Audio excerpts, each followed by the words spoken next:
Thomas Alva Edison yang menciptakan lampu ini loh. Ini bukan orang Islam loh, tapi dia menerangi Masjidil Haram, menerangi masjid, menerangi orang ngaji, menerangi daurah-daurah, menerangi pengajian, menerangi alam bumi ini sampai hari ini. Bisa jadi dia tidak kenal Islam, dia berdiri dengan keyakinannya sebagai orang Kristen. Adilkah kita kalau dia kemudian kita pastikan masuk neraka? Memang Allah semua yang akan memutuskan. Tapi berkahnya Thomas Alva Edison ini kan, ini menerangi orang wudhu, orang sholat. Sampai sekarang orang ngaji juga kalau nggak ada lampunya kan gimana? Belum kita bicara penemu pesawat terbang. Gila, ke Mekah 9 jam. Dulu kakek saya ke Mekah itu naik haji, naik kapal laut itu 9 bulan. Coba, Oliver and Wilbur Wright brothers, bersaudara, yang menemukan pesawat. Ini kita tidak berbicara tentang keimanan, tapi bagaimana peradaban manusia berempati terhadap kemanusiaan. Khairun nas anfa'uhum linnas. Agak berapi-api saya.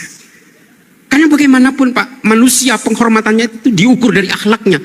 Mau Habibnya, tapi akhlaknya bejat, ya bajingan aja. Saya sering ngomong gitu. Jadi orang kafir pun kalau berbuat baik saat di dunia, Allah akan berikan balasan di dunianya. Di dunianya. Ya. Itu rumusnya atau hukumnya ada di Quran surah ke-25 ayat 23. Di Al-Furqan ayat 23. Ya, ini saking adilnya Allah, ya Masya Allah. Wa qadimna ila ma amilu min amalin faj'alnahu haba'an manthura. Ya. Wa qadimna ila ma amilu min amalin. Kalau ada orang-orang di sini non muslim konteksnya berbuat satu kebaikan saat di dunia, ya, ada non muslim tolong orang lain, dia bangun fasilitas-fasilitas sosial misalnya, ya. Maka kata Allah, kami akan biarkan, kami akan segerakan, bahasanya percepat, qadimna, kami segerakan, saking adilnya Allah, ya. Makanya Anda kan sering sekali ya mengapresiasi orang-orang baik dalam kehidupan kan. Masya Allah, kan ada orang, oh dia baik sekali ya, itu dia hargai, diberikan apresiasi, ya. Cuma saat di dunia saja, begitu sampai ke akhirat, karena hukum akhirat itu beda dengan dunia, semua yang dibawa di dunia, awas, selama jadi hukum dunia itu tidak bisa dibawa ke akhirat. Jelas di sini? Jadi kalau ada orang-orang tidak beriman selama hidupnya, itu semua pekerjaannya rugi. Faja'alnahu haba'an manthura. Di akhirat karena tidak ada bakal iman, maka Masya Allah digugurkan oleh Allah seperti debu-debu yang berterbangan. Ini indah kalimatnya. Kalau debunya nempel, itu masih bisa ditimbang. Kalau debunya nempel masih ngumpul. Tapi kalau debunya terbang, bagaimana cara menimbangnya? Ini bahasa kiasan yang sangat indah. Itu sebetulnya kata Allah ada amalnya, cuman sayang karena dia nggak beriman, tapi amalnya jadi terbang-terbang semua tuh, nggak ada nilainya. Ya. Maka kita doakan orang-orang yang belum mendapat hidayah, yang belum mau beriman itu, setiap hari kita coba doakan. Kalau ada di sekitaran kita, tetangga kita, mintakan ya Allah, ya. Jangan banyak dicela. Barangkali dititipkan oleh Allah kepada Anda menjadi tetangga supaya bisa Anda terus doakan dan tampilkan dakwah Islam dengan akhlak yang baik. Ya, jelas ya? Ini bagian pertama.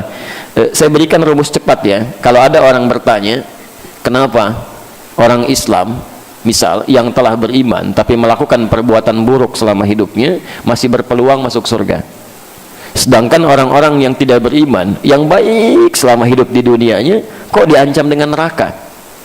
Ada yang bertanya, di mana letak keadilan Allah? Anda jawab dengan ayat tadi. Sesungguhnya disinilah letak keadilan Allah, sangat adil. Karena dia berbuat baik dalam urusan dunianya, maka Allah balas semua kebaikannya saat dia berada di dunia. Cuma karena dia tidak melakukannya dengan imannya, sedangkan hukum akhirat mesti menggunakan iman, maka kebaikan yang ia kerjakan tidak bernilai saat di akhirat nanti. Dia lulus ujian dalam aspek yang lain, tapi tidak lulus dalam ujian keimanannya. Jelas ya?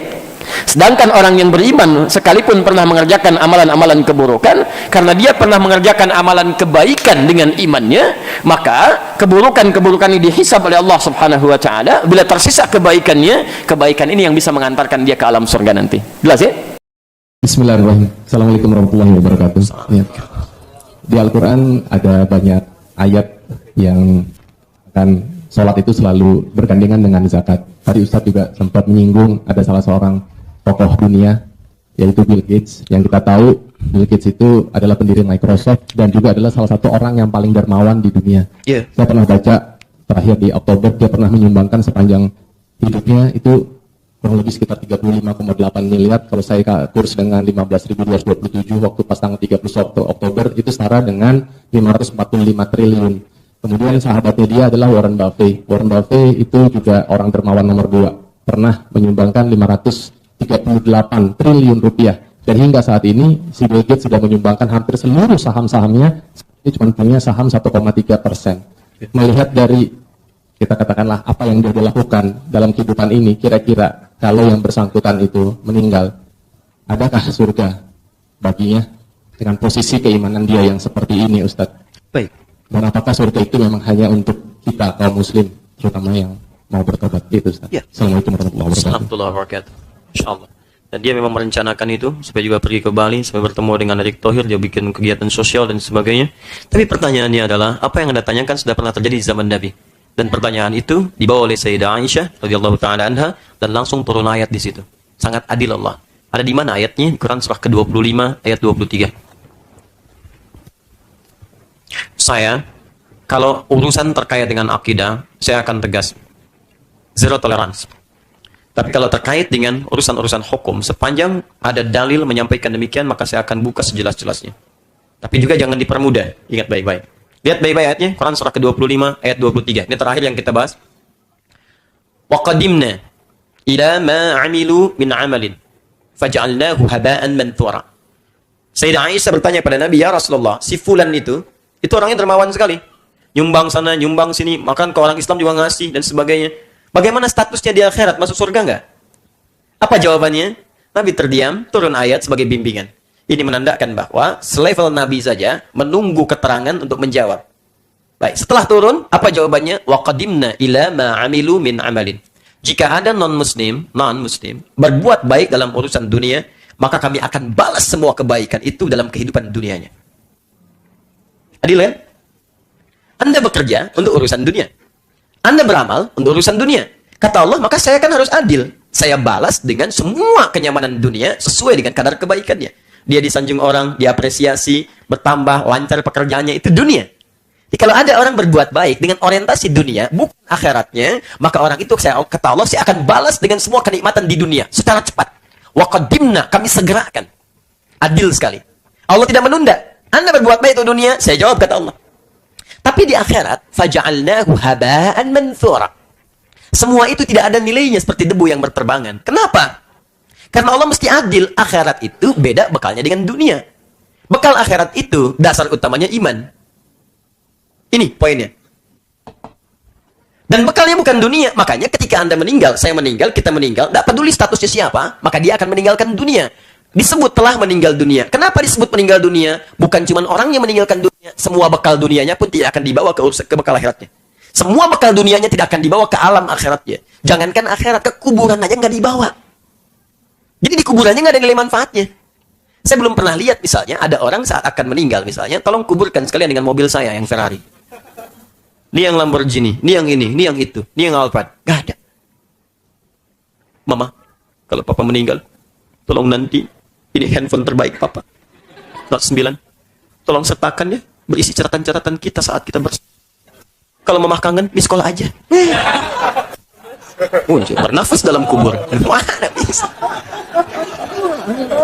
Bisa. Handphone tidak, rumah tidak, kendaraan tidak. Itu kan dunia. Maka akhirat aja nggak dibawa gitu. Alam kubur aja nggak dibawa, apalagi akhirat. Kenapa? Karena bekalnya dunia. Jika Anda ingin sampai bekal itu ke akhirat, maka bagaimana mengerjakan itu semua? Dasarnya iman. Ini poinnya. Misal, jangankan urusan ngasih ya, saya mau minum aja. Ketika saya mau minum, kemudian saya akan minum, minuman itu akan jadi bekal akhirat. Ketika saya niatkan karena Allah, minum dengan iman. Begitu saya mau minum, saya ucapkan Bismillahirrahmanirrahim. Atau singkat, Bismillah. Maka saya minum. Kalimat Bismillah itu yang merubah perbuatan minum menjadi ibadah. Ya, si minumnya menghilangkan haus. Jadi kalau orang nggak baca Bismillah pun, hausnya hilang. Cuman sekedar menghilangkan haus, ke akhirat nggak dibawa. Tapi saya saat ucapkan dengan iman saya, Bismillahirrahmanirrahim, maka dituliskan pahala 10 kebaikan. Itu ada di Quran surah ke-6 ayat 160. Man jaa'a bil hasanati falahu asyru amsalihha. Siapa yang mengerjakan kebaikan yang bernilai akhirat, dia mendapatkan bagiannya. Maka ketika saya ucapkan bismillah dengan iman saya, maka berubah pekerjaan tadi disebut pindah, bertransformasi dari amal menjadi amal saleh. Dari amal, kalau amal ini masih standar. Semua perbuatan yang baik bisa disebut amal. Rutinitas. Tapi kalau saya kerjakan karena iman, berubah jadi amal saleh. Nah, syarat masuk surga, kalimat surga pertama yang disebutkan dalam Al-Quran, itu ada di Al-Baqarah ayat 25. Syaratnya, iman yang bersanding dengan amal saleh. Paling kanan sebelah atas. وَبَشِّرِ الَّذِينَ آمَنُوا وَعَمِلُوا الصَّالِحَاتِ. Jadi kalau ada teman Anda yang baik, tadi disebutkan dan sebagainya, kalau masih hidup, doakan supaya dia mendapat hidayah. Itu pemberian terindah yang bisa kita lakukan. Jangan difonisi. Cuma dunia, di akhirat sengsara kamu.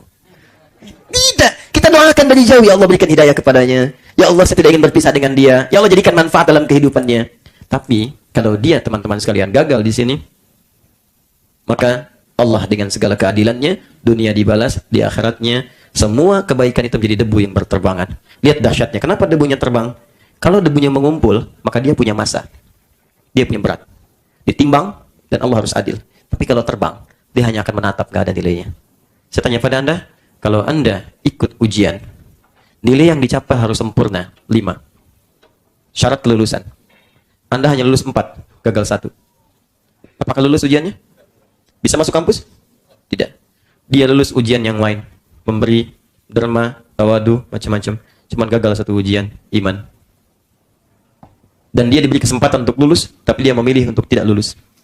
Dia diberi kesempatan untuk beriman, tapi memilih untuk mempertahankan apa yang ia yakini.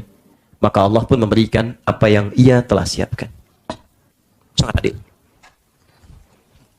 Cukup ya?